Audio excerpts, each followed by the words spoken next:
Her şeyi bilmek iyi mi? Bir zamanlar hayvanların dilinden anlamayı çok isteyen bir adam vardı. Günlerden bir gün Musa aleyhisselama gelerek, "Ey Allah'ın peygamberi, ne olur Allah'a dua et de bana hayvanların dilini anlama yeteneği versin. Onların ne konuştuklarını bilmek istiyorum" dedi. Dedi. Musa aleyhisselam bu isteğe sıcak bakmadı ve uyardı. Her şeyi bilmek insan için iyi değildir. Bu dileğinden vazgeç, senin için hayırlısı budur. Ancak adam ısrar etti. Musa aleyhisselam da onun duasını Allah'a iletti. Allah Teala adamın isteğini kabul etti. Ama şu uyarıyı da yaptı. Ey Musa! O kuluma hayvanların dilini anlamayı verdim. Fakat her duyduğuna ehemmiyet vermesin. Aksi halde başına kötü şeyler gelir. Adam bu büyük yeteneğe sahip olduğu için çok sevindi.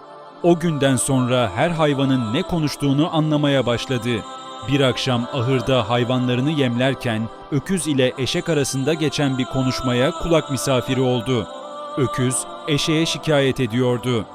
Ey eşek kardeş, benim işim çok zor. Yazın sıcakta, kışın soğukta sabah akşam çalışıyorum. Sense neredeyse bütün günü dinlenerek geçiriyorsun. Eşek gülümsedi ve şöyle dedi.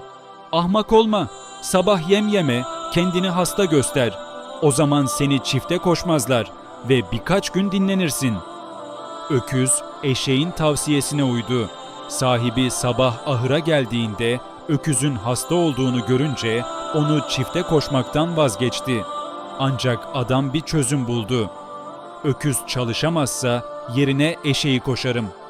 O gün tarlaya eşek koşuldu ve akşama kadar çalıştırıldı. Yorgunluktan bitap düşen eşek akşam ahıra döndüğünde pişmanlık içindeydi. Öküz ise mutlulukla geviş getirerek gülümsüyordu. Eşek bu durumdan kurtulmak için yeni bir plan yaptı. Öküze, "Sahibimiz senin gerçekten hasta olduğunu sanıyor ama bugün tarlada bana soranlar oldu." O da dedi ki, "Bu öküz zaten tembeldi, şimdi de hastalandı. Onu kasaba vereceğim. Eğer yarın da çalışmazsan kasabın bıçağına gidersin."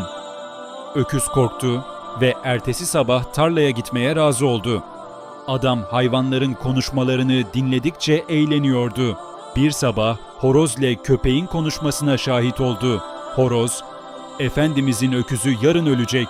Büyük bir ziyafet olacak. Sen de nasipleneceksin." Bunu duyan adam hemen öküzünü pazara götürüp sattı. O gün zarardan kurtulmuştu.